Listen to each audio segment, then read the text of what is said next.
ఇక సైబర్ క్రైమ్పై అవగాహన కల్పించాలని ప్రభుత్వం నిర్ణయం తీసుకుందని రాజ్యసభ సభ్యులు జీవీఎల్ నరసింహులు తెలిపారు. సైబర్ నేరాలతో 10 రోజుల్లో 10 కోట్ల రూపాయలు కోల్పోయామని, దీంతో భారీ ఎత్తున సైబర్ నేరాలు జరుగుతున్నాయని తెలుస్తుందని అన్నారు. సామాన్యులు సంపాదించిన కొద్దిపాటి డబ్బును కూడా సైబర్ నేరగాళ్లు కొల్లగొడుతున్నారని అన్నారు. నరేంద్ర మోడీ విశాఖ స్టీల్ ప్లాంట్కి దాదాపు 11,440 కోట్ల ప్యాకేజీ వరాన్ని ఇచ్చారు.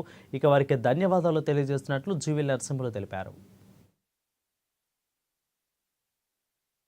ఇచ్చేటువంటి ఆర్థిక సహాయంతో మరొక వరాన్ని ప్రకటించింది. 11,440 కోట్ల రూపాయలతో ఒక ప్రత్యేక ప్యాకేజీని వైజాగ్ స్టీల్ ప్లాంట్ ని నిలబెట్టడం కోసం, నిలదొక్కోవటం కోసం, మళ్ళీ లాభాన బాటన దాన్ని నడపడం కోసం నరేంద్ర మోడీ గారు ఇచ్చినటువంటి ఆర్థిక ప్యాకేజ్ నాకు తెలిసి మోడీ 3.0లో మరే సంస్థకు దక్కనటువంటి ఒక గొప్ప వరం. దీనికి గౌరవ ప్రధానమంత్రి నరేంద్ర మోదీ గారికి ప్రత్యేకమైనటువంటి ధన్యవాదాలు తెలియజేస్తున్నాను.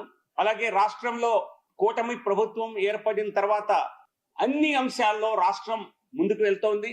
రాష్ట్రాన్ని అభివృద్ధి బాటన పట్టించే విధంగా కేంద్ర ప్రభుత్వ సహకారంతో గౌరవ ముఖ్యమంత్రి చంద్రబాబు నాయుడు గారు చేస్తున్నటువంటి ప్రయత్నాలకు, సాధించిన రాష్ట్ర అభివృద్ధికి ప్రత్యేక అభినందనలు ముఖ్యమంత్రి చంద్రబాబు నాయుడు గారికి కూడా తెలియజేస్తున్నాను. కేంద్రంలో నరేంద్ర మోడీ గారు దేశవ్యాప్తంగా అభివృద్ధి చెందిన భారతదేశం లక్ష్యంతో ముందుకెళ్తుంటే, కూటమి ప్రభుత్వం డబుల్ ఇంజిన్ సర్కార్ ద్వారా ఎటువంటి ట్రబుల్స్ లేకుండా రాష్ట్రంలో పాలన దేశంలో మోడీ గారి ఆలోచనలకు అనుగుణంగా నడుస్తోంది. ఇంతకు ముందు గత 5 ఏళ్లలో వైసీపీ ప్రభుత్వ హయాంలో దేశమంతా ఒకవైపు వెళ్తుంటే ఆంధ్రప్రదేశ్ రివర్స్ గేర్ లో నడిచేది. అటువంటిది గత 7 నెలల్లో రాష్ట్రానికి అనేక వరాలని ఇచ్చినటువంటి, అనేక పథకాలను ప్రకటించినటువంటి అమరావతి అభివృద్ధి పట్టాలెక్కింది. ఒక పక్క రైలు మార్గాన్ని శాంక్షన్ చేయటం, త్వరితగతిని శాంక్షన్ చేయటం, 15,000 కోట్ల రూపాయల ఆర్థిక సహాయాన్ని వెంటనే గత బడ్జెట్ లోనే ప్రవేశపెట్టడం,